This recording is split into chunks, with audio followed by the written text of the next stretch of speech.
Everyone. Morning. It's about that time. Welcome. Well, welcome to the UUCP Church. Got a few announcements for you today.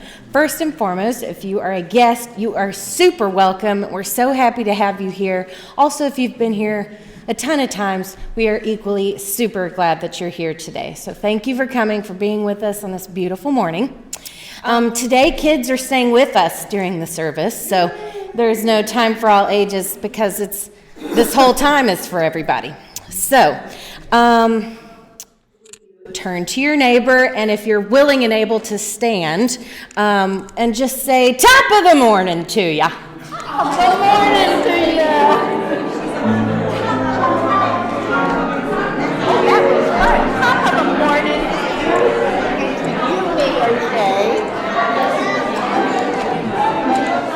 Oh, I'll do that after. So go. Top of the morning to ya.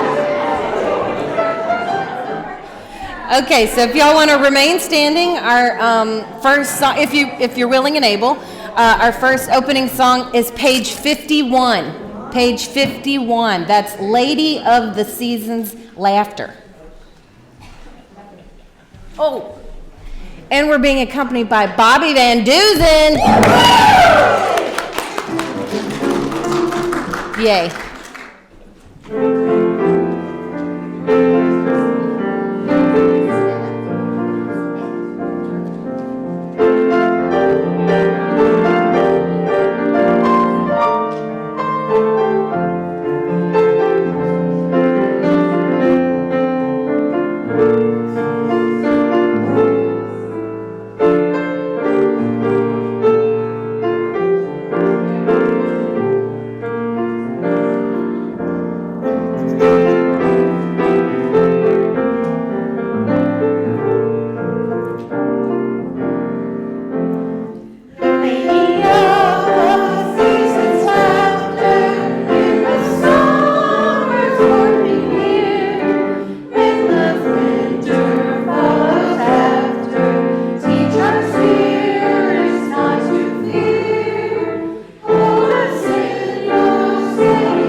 Okay. So actually, we'll do the covenant. Sorry. If you want to stand one more time, if you're willing and able. And read with me. Love is the spirit of this church, and service its law. This is our covenant, to dwell together in peace, to seek the truth in love, and to help one another. Thank you. Okay, you can be seated. And then I'm going to read our opening words. I think did you want to do an interactive? No? Okay. So it's entitled, To Fear the Heart. Through dreary, sodden days, the field sponged up the graying skies, and now the sun lies soft as birth again, as if the earth had just begun. And blossoms on the vines, designed in spring, come out to sing again. And everywhere the ripening pushes falling leaves apart to free the heart for freshening.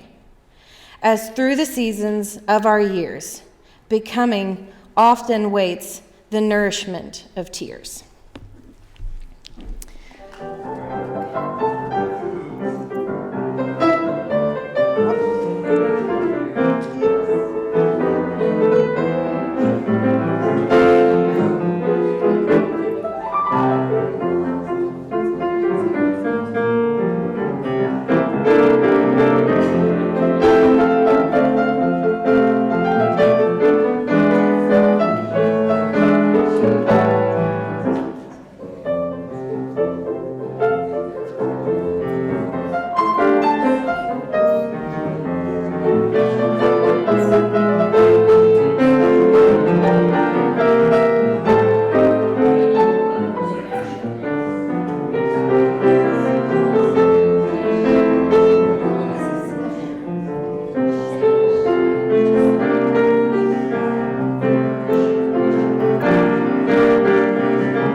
We are going to start with an earth-centered tradition of calling the directions, and this is the time for the readers that I invited to share here to come up.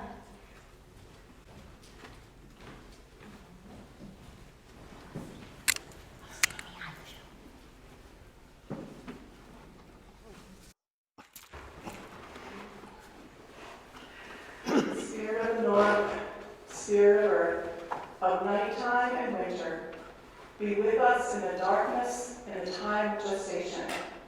Ground us in the wisdom of the changing seasons as we celebrate the spiraling journey of our lives.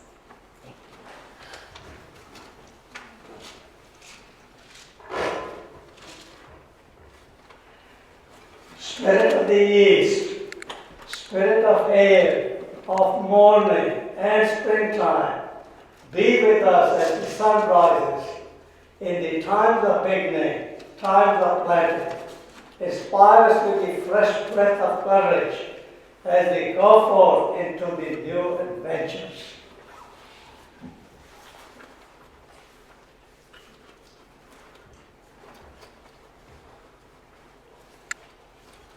Spirit of the South, Spirit of fire, of noontime and summer, be with us through the heat of the day and help us to ever growing. Warm us with strength and energy for the work that awaits us.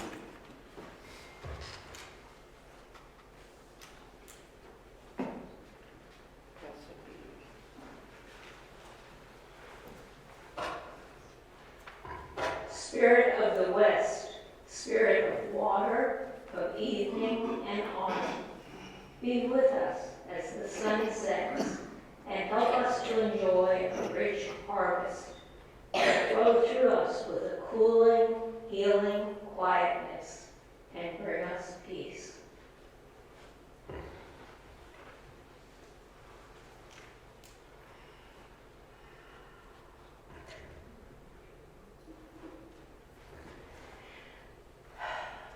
Spirit of center, flame and fire, spark of the universe that warmed our ancestral home, agent of life and death, symbol of truth and freedom, be with us as we strive to understand ourselves and our earthly home.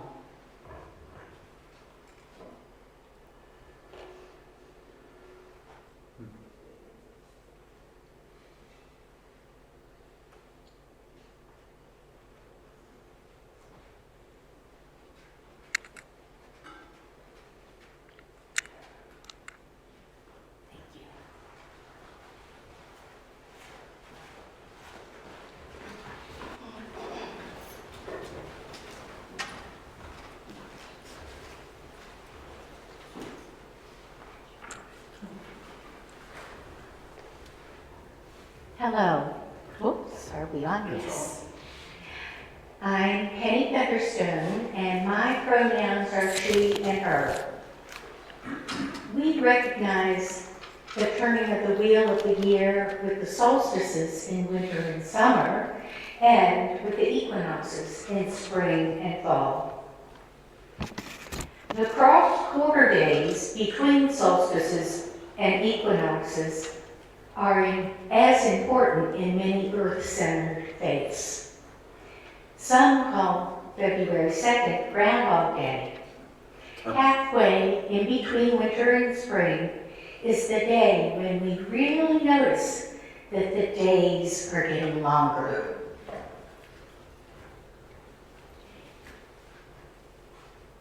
This celebration is called Imbolc in some Celtic faiths, which resonate with the importance and messages of the seasons which follow the sun. For centuries around the world in the Northern Hemisphere, this specific day signifies the time to plant the first seeds of the new year. We plant our seeds in the garden, and this is also the time to consider what dreams, ideas, goals, and plans for action we want to plant in ourselves and our communities. These are not resolutions. These are plans to create what we want in the world. Faerin Collins will tell you more about the history and significance of Imbolc and the goddess associated with it and this season. Listen and ponder how and what you want to grow.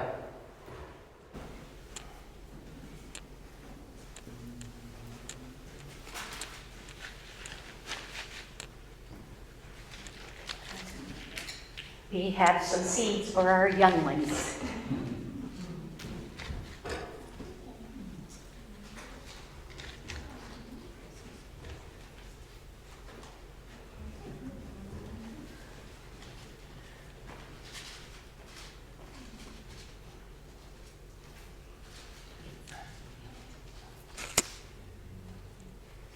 I am a pagan, and Bridget is my lady. Imbolc is the 1st of February, and it was Bridget's feast day.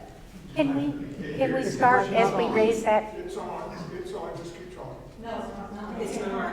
No, it's not on. But it's got a green light. Perfect. Is it too loud? It's too loud. Okay. Imbolc was the 1st of February, and it was the feast day of the goddess Bridget. This is my lady, and I spent 2 years researching this Irish goddess, and I was trying to find her origin.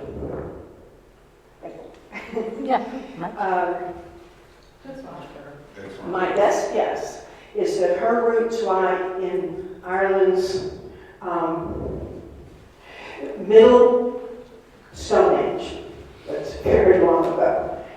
Now, primitive religion centers around honoring the ancestors. But back before they understood paternity, there was only one kind of ancestor, and that was mothers. So the tribe would trace its origin back to a mythical first mother, and she would be particularly honored. There are reasons to believe that she was called on for healing, called on in childbirth, and that she was associated with the heart. These three things will show up later. Excuse me, Faerin, I'm sorry, I missed the name of the goddess. Bridget. I'm sorry? Bridget. Bridget, thank you. Bridget, it's all similar. Okay, so in the New Stone Age, people began to farm and to herd cattle and sheep, and they figured out maternity. And that's when goddesses and goddesses began to emerge. But the Irish, unlike the Greeks and Romans, the Irish did not have a goddess of this and a god of that. Their pantheon looked very much like exaggerated ancestors, and they probably were. The ancient manuscripts tell us that Imbolc was the date when the first seeds were planted, and Imbolc was Bridget's feast day. So this is an agricultural festival, and she was associated with agriculture. Any people here? Okay. Now, the name Bridget means goddess. So there's a line in the ancient manuscripts that can be translated two ways. It's either in all Ireland, Bridget was called a goddess, or in all Ireland, a goddess was called Bridget. I think it was the second. And what I think happened was that all these little tribal Bridgets, all these first mothers in the New Stone Age merged into one goddess, Bridget. Or was it three goddesses, because the manuscripts describe three sister goddesses, all named Bridget. One was a poet, which was a very highly esteemed occupation in Ireland, because these poets were walking libraries. The second was a physician, a healer. The third was a smith, and by that I'm pretty sure they meant bronzesmith or goldsmith.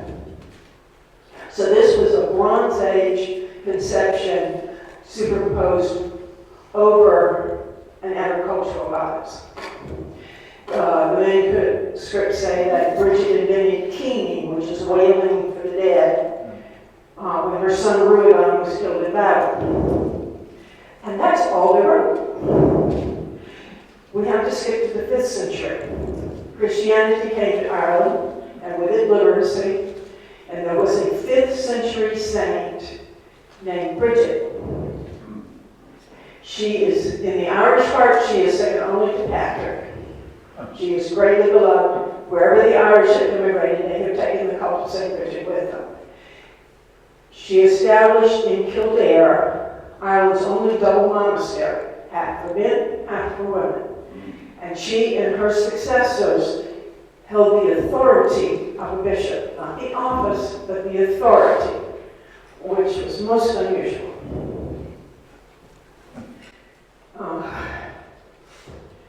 So Imbolc became St. Bridget's feast day, and all the traditions around Imbolc were simply transferred into the cult of the saint. So when Christianity came along, they didn't disappear, they continued merrily down the ages. And most of what we know about the goddess, we have to infer from the cult of the saint. Now, the manuscripts write a great deal about St. Bridget. But even more helpful are surveys of oral literature and folk traditions and customs that were gathered by folklorists in the early 20th century.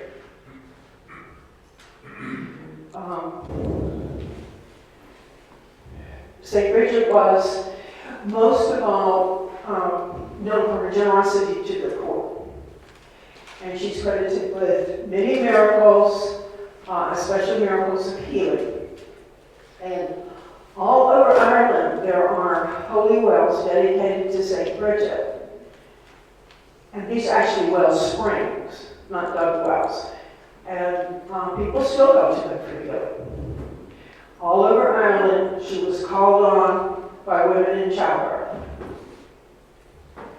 It seems a little odd for a nun, and I have to believe that this was a holdover from the cult of the goddess, and she was closely associated with the hearth. The Irish kept the hearth alight all the time because they didn't have matches in those days. So, last thing before bed, the woman of the house would spread ashes over the embers with a prayer to St. Bridget to keep the fire alive through the night and to keep her from spreading. First thing in the morning, she raises the fire again with a prayer to St. Bridget.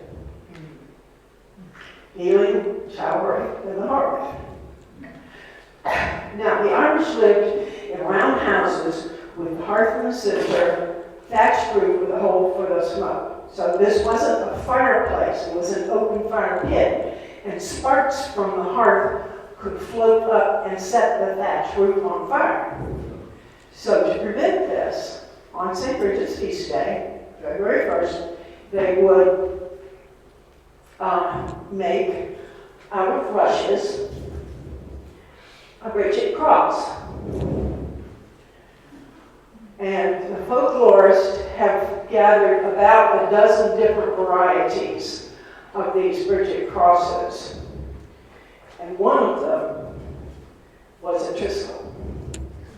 And the folklorists believe that this was the original pre-Christian form. This was from the cult of the goddess. Cool. Another custom was to make a baby Bridget. And it was decorated with colorful stones and shells. You know how we represent the new year as a baby? Well, St. Bridget's Day Imbolc was the agricultural new year. So it was represented by baby Bridget.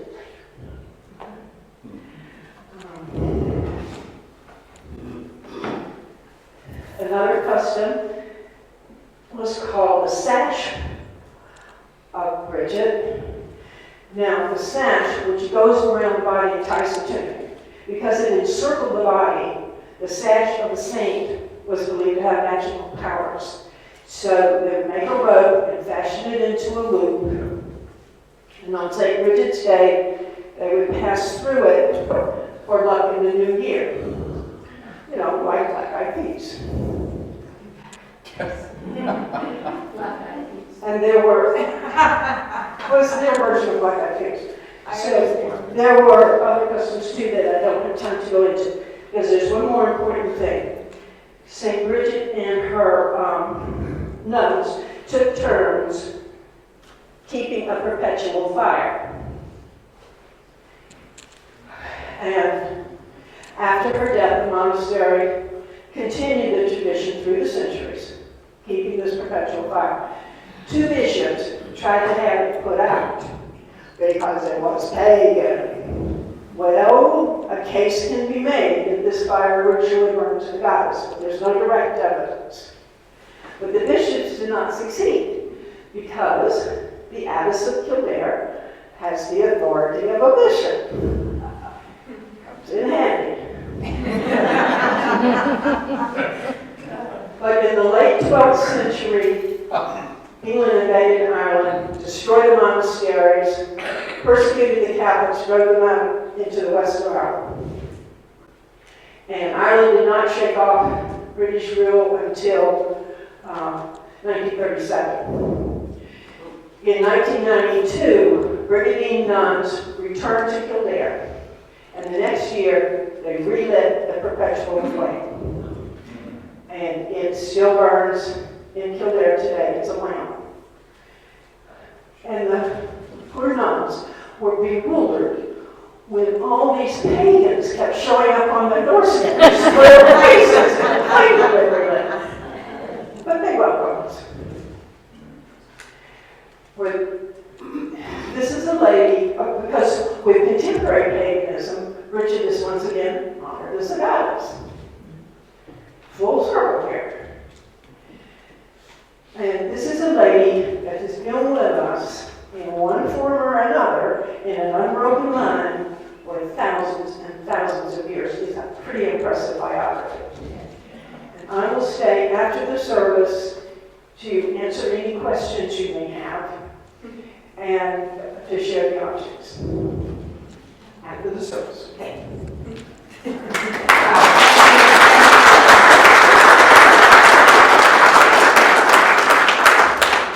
Thank you very much, Faerin. Faerin is a wealth of knowledge, and we are very fortunate to have her here. She also honors her lady by writing poetry. So let's return to considering how and what you want to grow. What are your dreams? What and how do you want to be? What do you want to create within yourself and your family? What do we want to create within this church family and our community and the world? I'll give you a moment to consider your dreams and your desires to grow.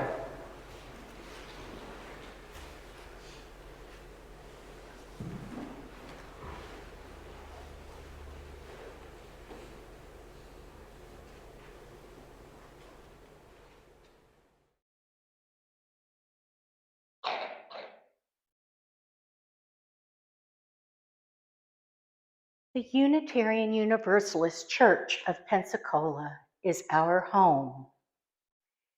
The seeds we choose to plant are present in our covenant and in our mission statement. In our covenant, we sow seeds of service, love, truth, and peace.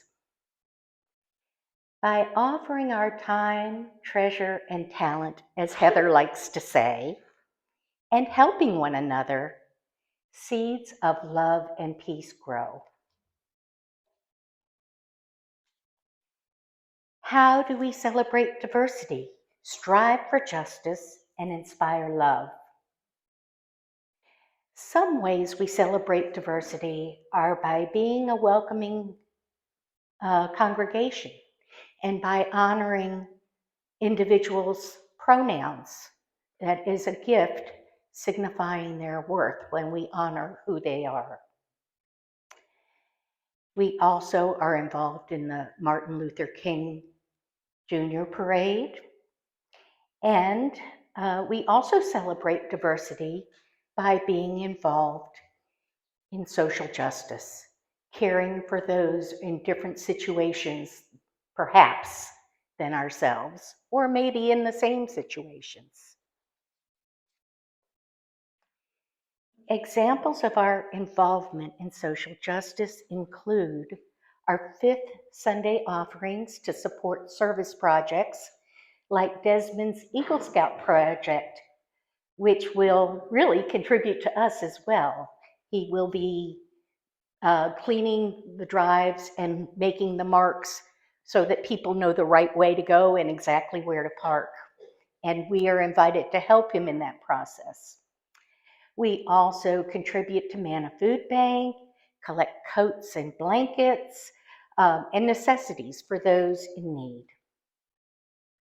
Another way we celebrate, strive for justice and celebrate diversity is by supporting Just Pensacola.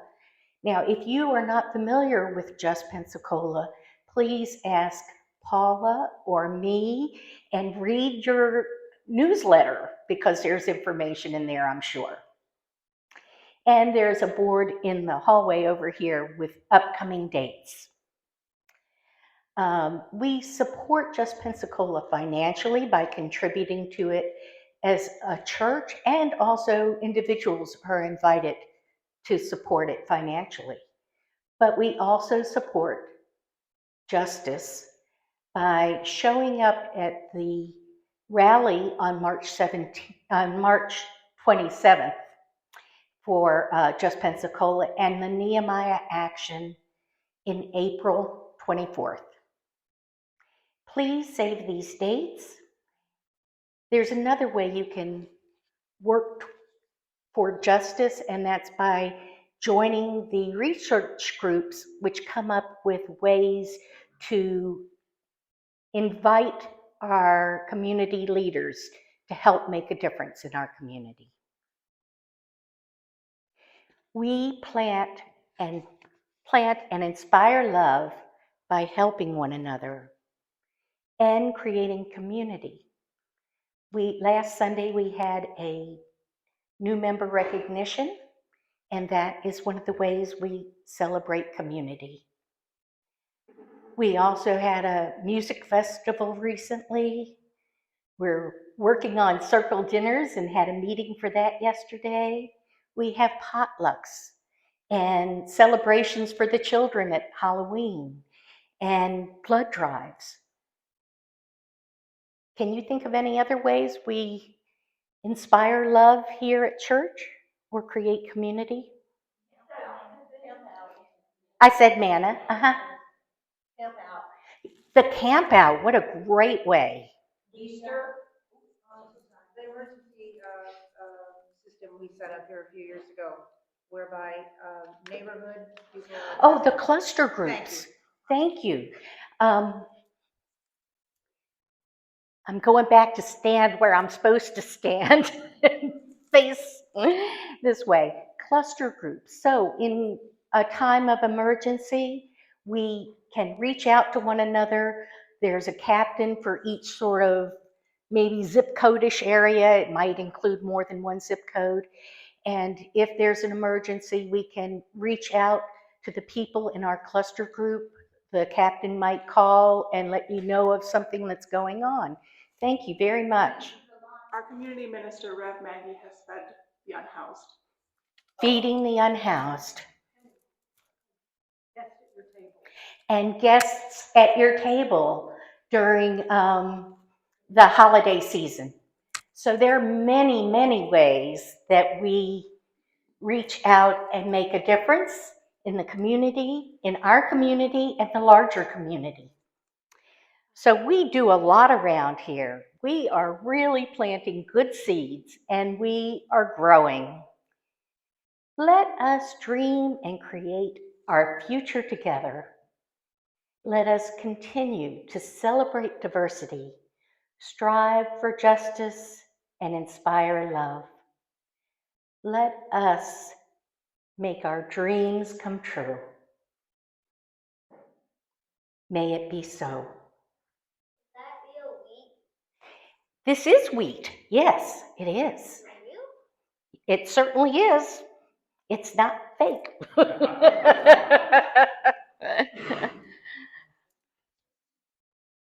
We honor with gratitude for their guidance the spirits of West and healing and water, South, fire, strength and energy, East, air and inspiration, North, earth and grounded wisdom, and center, the spark of the universe which lives in our hearts and gives us life.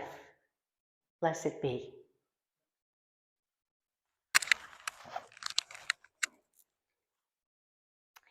And now we will sing hymn number 357. It's in the gray hymnal. And it's a little bit tricky, but Bobby will lead us through it, and the choir will come up here to sing. It is Bright Morning Stars, number 357.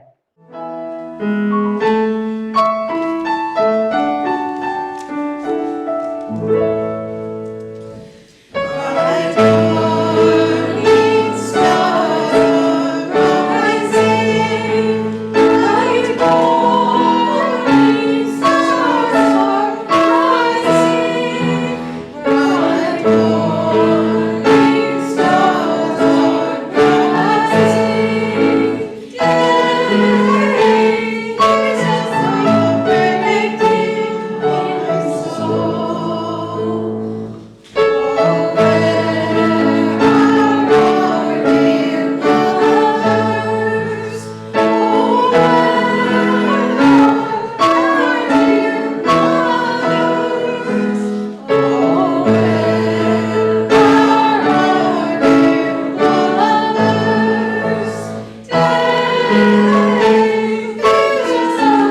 celebrate the fertile goddess. All the earth celebrates. Beneath its mantle of sleep, seeds awaken. Thank you for being a part of the service. You all are, and go in peace. Thank you.